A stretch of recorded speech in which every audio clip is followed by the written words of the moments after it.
And in today's episode, we're going to talk Drew Brees just announced his retirement from the NFL. Cam Newton just re-signed a one-year deal with the New England Patriots. And of course, Dak Prescott just got paid. And of course, Tom Brady restructures his deal in Tampa Bay. And the Chicago Bears are looking to get Russell Wilson. And the Broncos, Drew Luck, might be the worst starting quarterback in all of football. This is Monday Morning Football with the Guru. Cue the intro. It's the G to the U to the R to the U. Yes, sir. Yes, sir. Yes, sir. Yes, sir. It's the G to the U to the R to the U. Welcome to Monday Morning Football with the Guru, a.k.a. MMF, baby. Yeah, man, if you all know what MMF is, that's me, dog. Hey, today's March 15th, right? March 15th, 2021. And the episode today is going to be, what we're going to call this, the real quarterbacks of the NFL. This is the theme of the show today. It's the real quarterback of the NFL because it's all about the NFL quarterbacks this offseason, man. It's like I'm watching a reality show, man. It's like I'm watching the Desperate Housewives of Beverly Hills, man. I'm watching the Desperate Housewife of Atlanta. I'm watching all this. This is what's going on in the NFL all season of 2021. It's the real quarterbacks of the NFL. You know what I'm saying? AKA the desperate quarterbacks of the NFL. That's what this is, man. And right now, we're going to start with number one. We're going to start with my guy, Drew Brees. Yes, in this quarterback cycle, we got to say and do my in-sync bye on my man Drew Brees for his retirement. My man Drew Brees, man, straight up on his in-sync. He's saying bye, man. And you know what? The Guru got to pay homage to one of the greatest and one of the best to ever do it, man. One thing I love is, and I love the reason why I do what I do and what I love what I do is I love talking about greatness. I don't like talking about the guys that suck. No, I don't like calling people out, bro. That's not what I love to do. All I love to do is inspire and look at greatness. And Drew Brees, in my opinion, is the GOAT. Yes, let me say that again. Drew Brees is the GOAT, the G-O-A-T, the GOAT, the greatest overachiever of all time.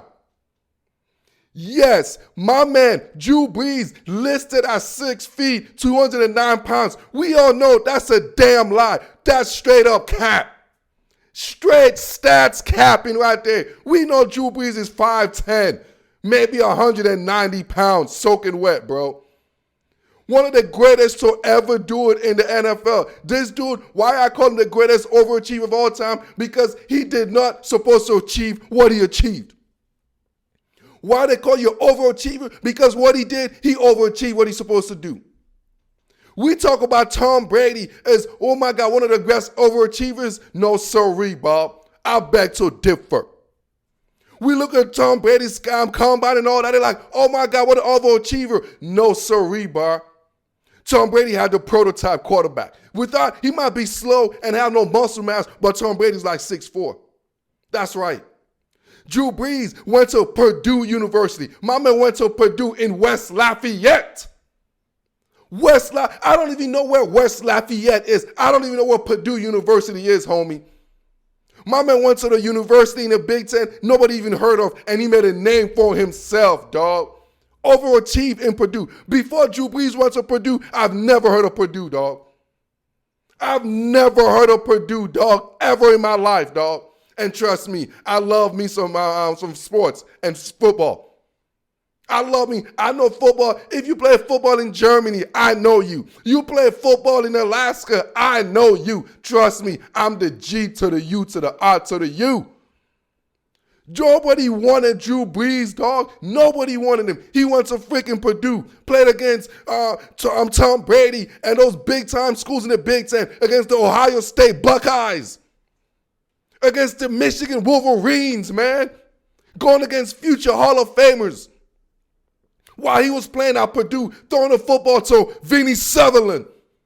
Yes, you all don't know about my man Vinny Sutherland. My man took Purdue to the Rose Bowl. Dude, you can't say Purdue and Rose Bowl in the same sentence, but when they have Drew Brees, yes, you could. One of the greatest overachievers of all time, man. I'm paying homage, dog.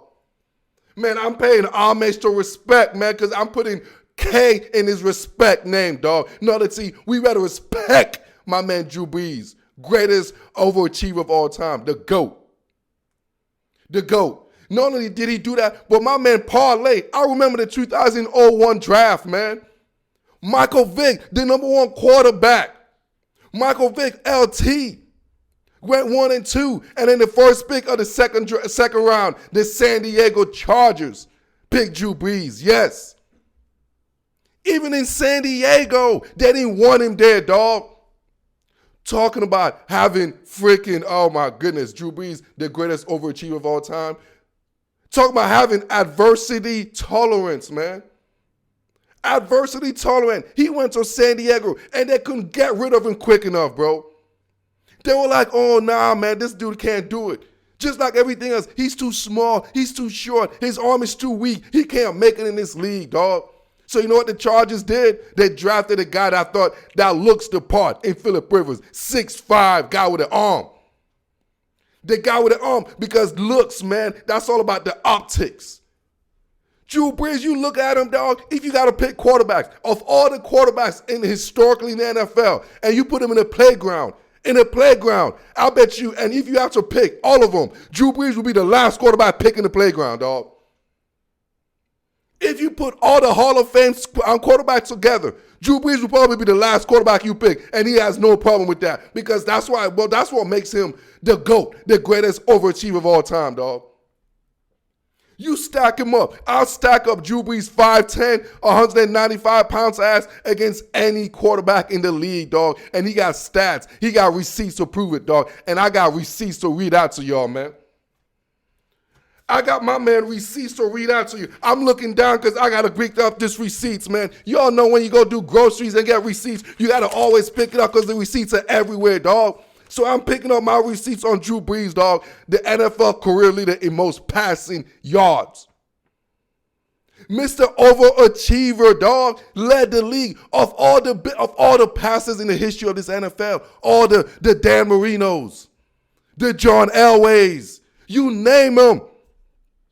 The Brett Favres, the Peyton Manning. If you say who got the most passing yard in all of NFL history, there's only one name, and that's the greatest overachiever of all time, in Drew Brees, dog.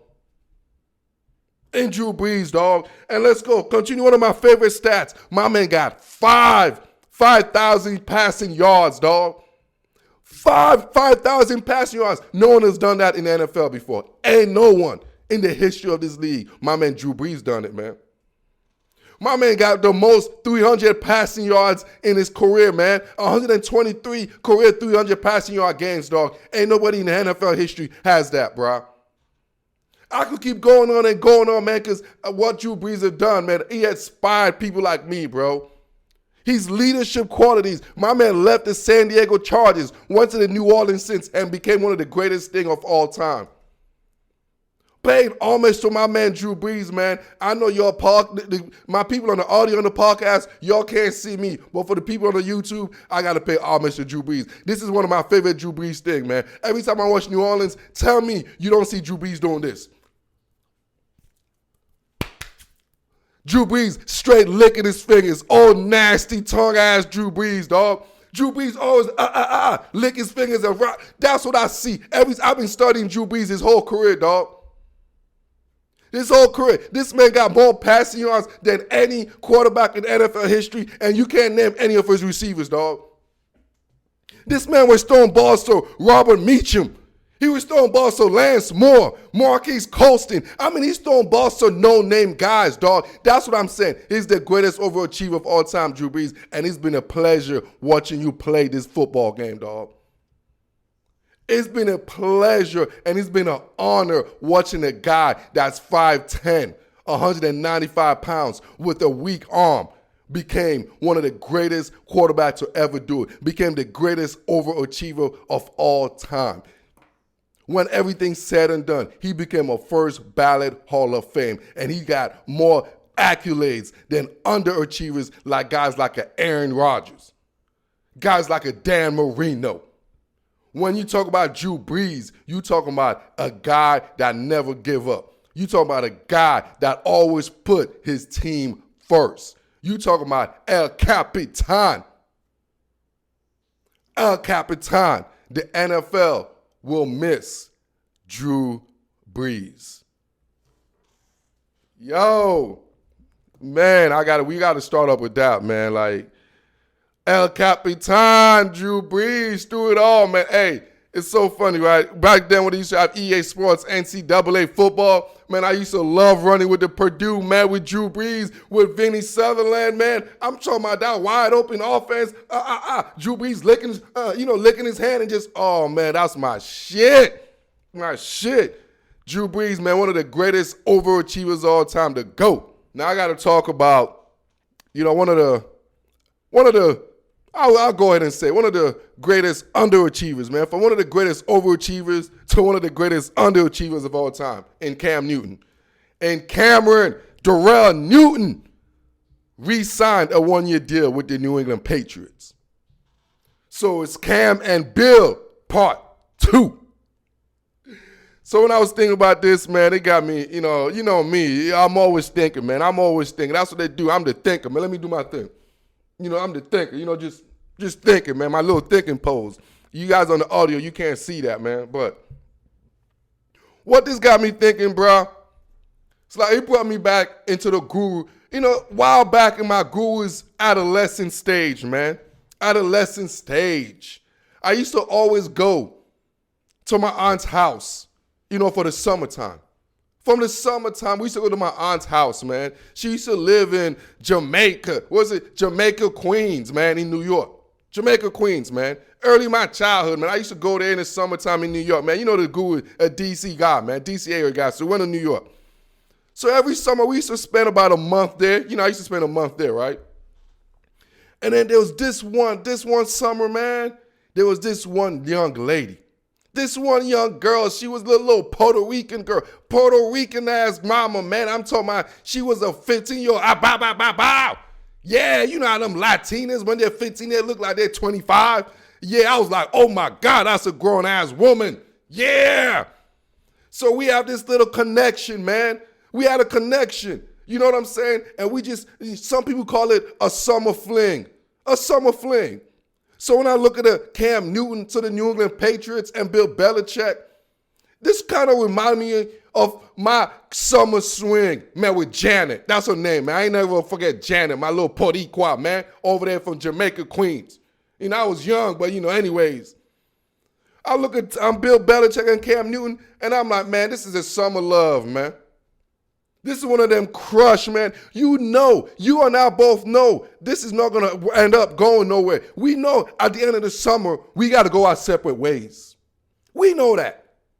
But in the meantime, we're just going to enjoy it as we go. That's what's going on with Cam Newton and the New England Patriots. The Patriots right now, they're in a weird situation. You know what I'm saying? It's like they're in a weird situation. It's like they were the dynasty. And then all of a sudden, they're not like terrible. They're not like the Jags or, the Bengals, but they're just at the middle of the tier team now. Now they're middle class. You know what I'm saying? Imagine you used to be high class, and now they're middle class. They never want to go drop down to the poor. Like, no, they can't be poor. They can't be poor because they've been in a high class. If you go from high class to poor, that's suicide. That's suicidal. That's when you see a lot of rich people just commit suicide. So the Patriots right now, they were the epitome of the high class, drop down to the middle class, man. So now when you're in the middle class, you got different relationship shit. You got different issues, man. It's not the same as the high class.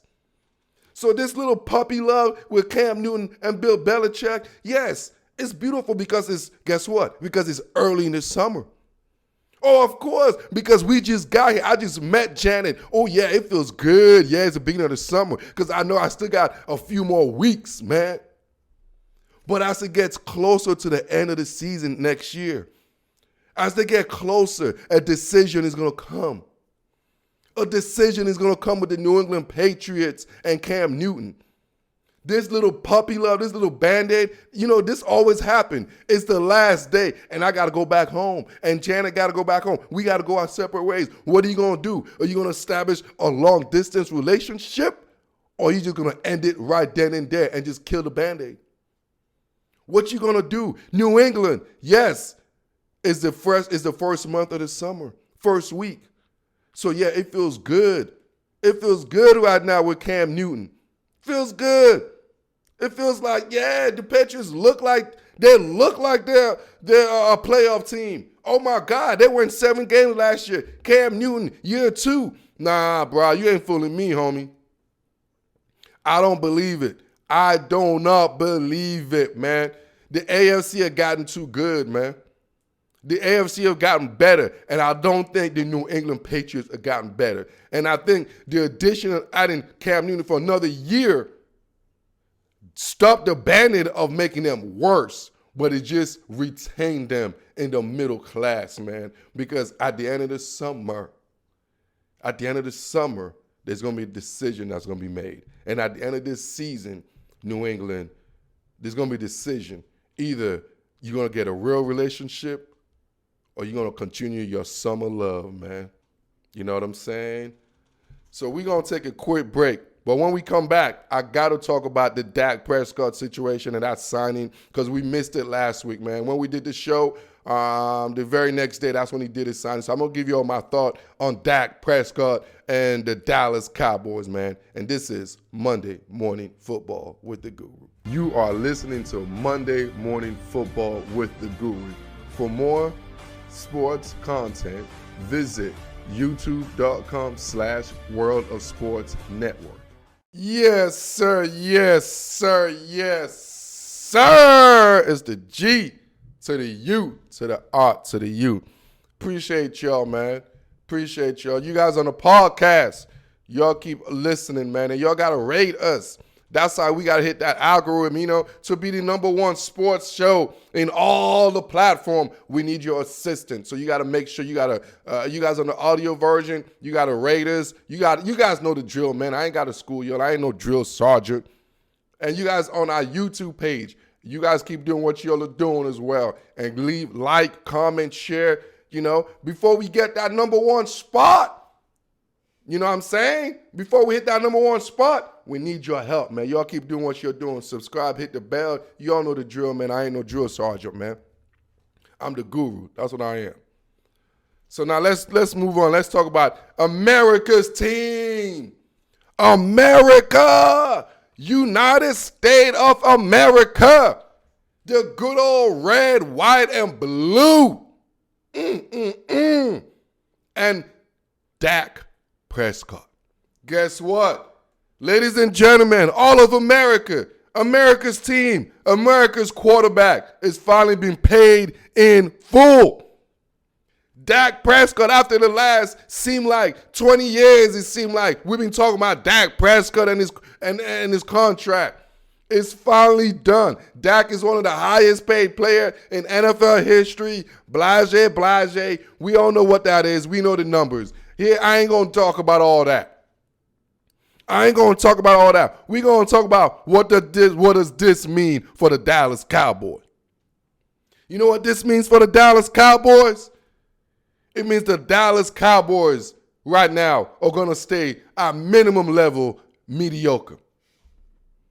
At minimum, they're going to be mediocre because with Dak, before this gazillion millions of dollars, they were mediocre. After this gazillion of dollars, they're still going to be mediocre. Nothing is going to change, dog. Nothing is going to change. It's still going to be the damn Cowboys. The only thing that's going to change is Dak just going to have more money than anybody else. That's it. What does this mean for Jerry Jones and company? It's the same old Cowboys, man. I remember at one point, Tony Romo was one of the highest paid quarterback at one point with the Cowboys. And what did that do for the Cowboys? What did it do for the Cowboys? Absolutely nothing. Absolutely nothing. I'm thankful and I'm happy Dak got paid. And yes, this is coming from a guy who is a Washington football team fan, born and raised. So yes, I grew up despising the Cowboys. So every angle I'm going to come from is to show my despise of the Cowboys. And I'm proud of that, yeah. I am proud to dislike the Dallas Cowboys.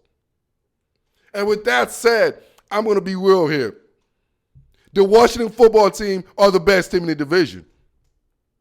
Yes, Dak Prescott is the best quarterback in the division. That is accurate. Dak Prescott been the best quarterback in the division for the last 3-4 years. Yes, and that's also been accurate. And what have we seen? What have we seen from that? One thing I want to bring up from this situation is one of the most disrespect thing I ever seen in all of press conferences, dog. My man Jerry freaking Jones, Gerald Wayne Jones Jr., dog, talking about, hey, Dak, I overpaid you. He looked at this man and he told him he overpaid him, dog. I'm speechless. What owner tells you in your own face, I overpaid you, dog? The utter disrespect. You know what? Let me take that back. I ain't even no disrespect. I'm sorry, Jerry Jones. I disrespected you. I'm sorry.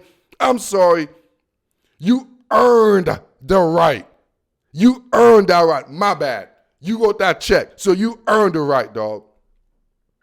You earned the right because you wrote the check to say you overpaid, man. And that's one of the biggest billionaire flex you could do, dog. Because I had to change. You saw that in the middle of me talking, I changed my whole view.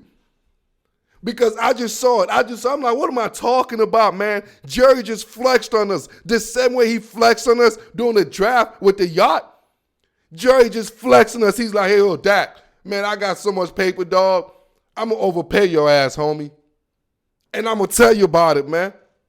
Let me tell you how much of a flexing that is, man. You guys ever been in a situation, dog, when somebody asks you for money or something or favor something, and you know you ain't never want to do it? You don't want to do it, but yeah, you do it in despise. You're like, man, here's the damn freaking $5, dog. Here's the $10, dog. You did it in despise because you know you just flexing. You just flexing. And Jerry Jones, once again, man, he just straight flexed on Dak. He's like, bro, I made you one of the richest player in the league. And he flexed on him and said, but guess what, homie? I overpaid you. And I could do that because I'm Jeremiah Wayne Jerry Jones Jr., whatever the hell his cowboy country ass name is, his Texas name. Whatever his cowboy Texas name is, dog. I ain't from no Texas. I don't know about no Gerald Wayne Jr., this, all that bullshit. I ain't no cowboy. I'm a Washington football team. Yeah, I know I went on a little tangent over there, man. I know. Anyways, I'm done with Dak and that whole Cowboys. The only reason I had to say something is because I had to. It's America's team. I ain't even want to say that. Why was I even on the lineup there, producer? You know, I didn't want nothing to say about no damn Dak, dog. Talking about no damn Cowboys. In fact, you know what? This is the remedy. When you talk about the Cowboys, this is how you have the remedy. You know who I'm going to talk about? The real quarterbacks of the NFL. We are hitting Tom Brady, who just restructured his contract, y'all. Hey, y'all quarterbacks. There's something Tom Brady's doing, and you guys are not listening. And this is the second time he's doing it, man. And I don't think you guys are the quarterbacks of the NFL. Once again, Tom Brady's giving y'all the blueprint. He's giving y'all the blueprint. He's giving y'all the blueprint too. And you guys are not taking notice. He just restructured his contract. Just like what he always do in New England, dog. Because Tom Brady knows, man. Tom Brady's one of the biggest nurturer, one of the greatest nurturer. He's like a mother, dog. You know when a mother just sacrificed her last meal? If you're a mother, any real mother in this universe, it could be a mother of a baboon. It could be a mother of a human. It could be a mother of a rat, dog. But one thing about a mother is the last meal, and they have a starving child, and the child needs something. The child needs some money. The child needs anything, and the mother's like, I'm on my last. You know what the mother do? The mother give it to the child. That's what you call a nurturer. Tom Brady is the greatest nurturer of all time. You know what he does? This man could be the highest paid. He could be a Dak Prescott. He could be a Patrick Mahomes. No, you know what he said? You know what he said? Because I got this. I'm going to give out. I'm going to give. I'm going to nurture. I'm going to take a friendly contract so I could have my teammates eat. The ultimate respect of a man. Ultimate respect is how he helps others. The ultimate characteristic of a legendary man is not what he does for himself. It's what he does for others. And Tom Brady is one of the greatest to ever do it in this league, bro. The man showing y'all the blueprint, man. It's not about the money. It's about you feed others and you will get yours, dog. You keep taking pay cut. You feed Shaq Barrett. You feed Levante David. You feed all those guys to bring about. You feed Chris Godwin. You got AB. You got Lenny. Dude, this is how you create a dynasty. This is how you create a dynasty, man. This is the blueprint, man. The blueprint is about being the greatest nurturer, being the greatest leader, because the nurturer and the leader of a family is the woman, is the mother, is the nurturing side. Brady is the nurturer, the greatest nurturer of all time, because he gives from his own pocket. He's like, no, I want to take a pay cut. I'm going to restructure my money so I could help others on my clan, others in my community, others in my team get better. And that's what he's been doing in New England, and that's not what he's doing in Tampa Bay. And it's the blueprint. And you guys, other quarterbacks are not looking at that. You got other quarterbacks who want that ego. Dak Prescott, it's about the ego. They disrespected me. I want to be the greatest, the most highest paid. Russell Wilson, I need linemen. You know what, bro? Why don't you take a pay cut so we get more linemen, Russell? Aaron Rodgers, man, I need a first-round receiver. I need this, I need that. Well, A-Rod, you know what I'm saying? Why don't you give him a pay cut? Maybe they could get a bigger, better free agent signing over there, huh? To help that defense, A-Rod. Tom Brady got the blueprint, man, because to be a great, successful quarterback and to be a legend and to be the GOAT, you have to make sacrifices. And Tom Brady's willing to make sacrifices, dog.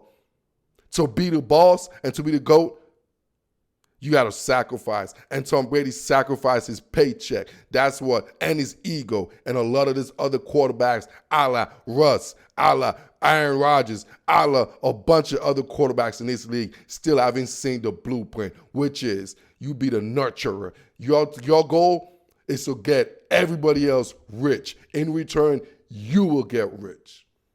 That's business 101. Your goal as a quarterback is to get everybody get paid. Everybody get paid because in return, you will get yours. Trust and believe, man. Because when they're successful, you get the benefit of it, man. And Tom Brady had figured that out. And before we go, we're going to go take a quick break, man. And after the break, we're going to talk about the Chicago Bears because we know Tom Brady has figured out this quarterback position. And then we're going to talk about the Bears who have never figured out the quarterback position. This is Monday Morning Football with the Guru. You are listening to Monday Morning Football with the Guru. For more sports content, visit youtube.com/World of Sports Network. Yes, sir. Yes, sir. Yes, sir. Yes, sir. It's the G to the U to the R to the U. It's the G to the U to the R to the. Hey, man, come on, y'all. Repeat that with me. It's the G to the U to the R to the U. Man, I'm feeling myself. Hey, it's not a Beyonce song or something. As I play with myself. Oh, snap. Watch out. You can't say that, Guru, man. You can't say playing with yourself, feeling myself. Whatever, dog. This is rated R anyways. I could say that. Shit, it's YouTube, dog. YouTube, IG, Spotify, whatever the hell y'all listening on. Whatever platform. So now I got to talk about the home team. Well, not really the home team, but the home team player. We got to talk about the Chicago Bears.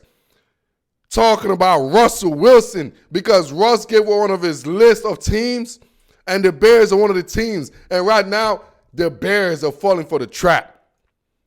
Yes, the Bears. Look, no pun intended. I just realized what I just said. The Bears are falling for the trap. Oh, the guru is a good one. Even I caught myself, dog. Hey, man, you know when you're so naturally funny and you just caught yourself and you just laugh at yourself? I'm like, God damn, I'm funny. But anyways, this is the craziest situation I've ever seen, like, in football, like, for real, like. The Chicago Bears, the one organization that don't know anything about the quarterback position. I mean, the Bears can't tell a quarterback from a damn quarterback. They can't tell a quarterback at all, dog. They can't. Like, this organization, from the history, since I've known football, bro, since I've watched football, I've never seen a Bears quarterback. Like, the best Bears quarterback, I think it's Jay Cutler. Yeah. Like, that's sad. Like, Rex Grossman, Jay Cutler, those are like the best Bears quarterback. For real. This organization now, all of a sudden, they don't even know. Like, they can't spell a quarterback they're just the worst, right? They want Russell Wilson, one of the best quarterbacks in the history of football. Let me tell you, let me give you an analogy because it might not make sense to, you know what I'm saying? It might not make sense to. It's like one of them poor kids, you know what I'm saying, or poor family, you know what I mean? Like, never had money, never in their life had money. And all of a sudden, they win the lottery. So you all know the stats. What happened to 80% of the lottery winners in America? They go broke because you know what? Majority of them are poor people that just got money and they don't know what the hell to do with it, dog. The Chicago Bears are the poor people of quarterbacks. That organization don't know what to do with a quarterback, dog. Don't know. It's like it's equivalent to a homeless guy winning the lottery, dog. He don't know what the hell to do with that, man. He don't know what to do. If the Chicago Bears get Russell Wilson, they don't know what the hell to do, dog. They will just jerk off, man. They will just come on themselves, dog. They will pre-nut on themselves because this organization don't know what to do. It's like a man who's not used to having beautiful girls. Who's not used to having, there's always some people, as a guy who's not used to having beautiful women around him. Because they get kind of shaky and nervous, and they get, or when a beautiful woman compliment them, they get all like blushing, and you're like, damn, bro, you ain't comfortable, huh? You ain't used to this. Man, the Chicago Bears talking about they want Russell Wilson. I'm sitting back here in Seattle. I'm sitting right here in Renton. Renton is right behind me now, the facility. You know what I'm saying? The VMAC is right behind me. I'm sitting here like, the Chicago Bears? You talking about the Bears? The Chicago Bears talking about they want a franchise quarterback? The Bears drafted Mitch Trubisky over Deshaun Watson and Patrick Mahomes, dog. Like, you talking about a team that don't even know what to do with a quarterback? Man, I was out here just rolling, dog. Like, I'm like, hey, imagine Schneider taking a phone call from Ryan Pace. My man Schneider is like, hey, Ryan Pace calling Schneider. Hey, man, I think we might be interested in Russell Wilson. What do you want? Schneider is laughing at this. He's like, Russell Wilson? He's like, that's a quarterback, right? He's like, yeah. It's like, do you guys know you don't know what to do with a quarterback? Like, Chicago, don't waste your time trying to get Russell Wilson. I'm going to tell you all this right now. Chicago, do not waste your time getting Russell Wilson. You guys don't know what to do with a quarterback. Your organization has never played with an expensive toy ever. You guys have never played with a high-level toy like Russell Wilson ever. It's out of your league. It's out of your class, man. You guys are low-income quarterback organization. Right? You guys are low income. You guys are Section 8. You guys get a government stimulus for lack of quarterback productivity. You guys are not in the level to get a Russell Wilson caliber. No, you guys are low income quarterback organization, Chicago Bears. You guys do not qualify to get a quarterback like Russell Wilson.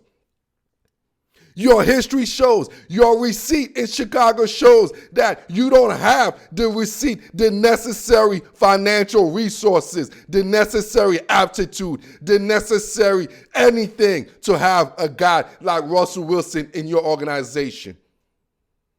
You guys are low income, dog. You don't have a good job. You don't have a good car. You don't have a place to live. And now you want to get one of the baddest quarterback in the game. Get the hell out of here, Chicago. Y'all got me laughing out here, man. Straight up, man. No cap, man. Yo, man, Chicago Bears talking about they want Russell Wilson, man. They talking about it. Man, get out of here, man. Get out of here. That's like me. Yeah. You know what? You want Russell Wilson? Guess what, man? You know who the guru wants? You know who I want? I can't even say that out loud, man.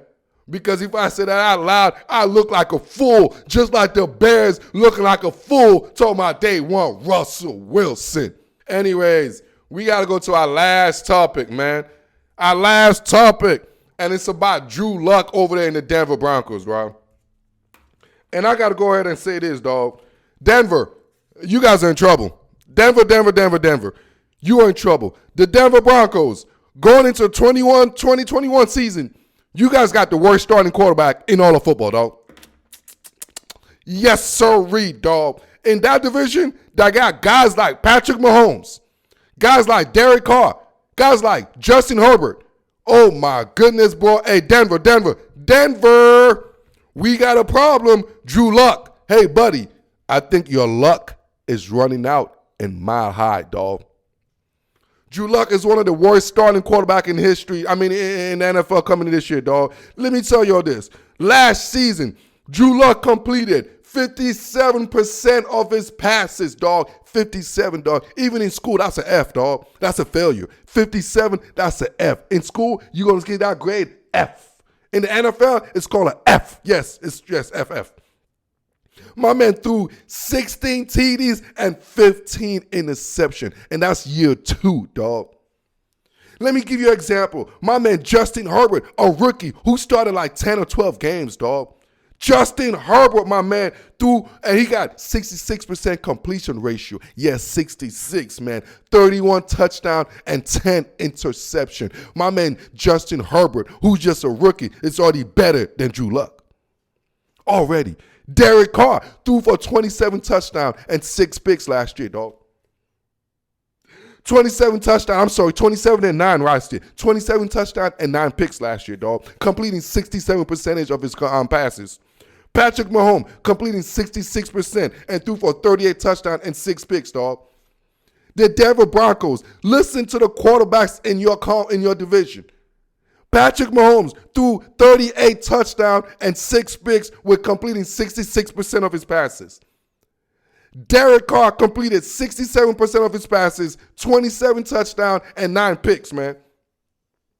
Drew Luck is the worst quarterback in the division, and Drew Luck might be the worst starting quarterback in all of NFL football.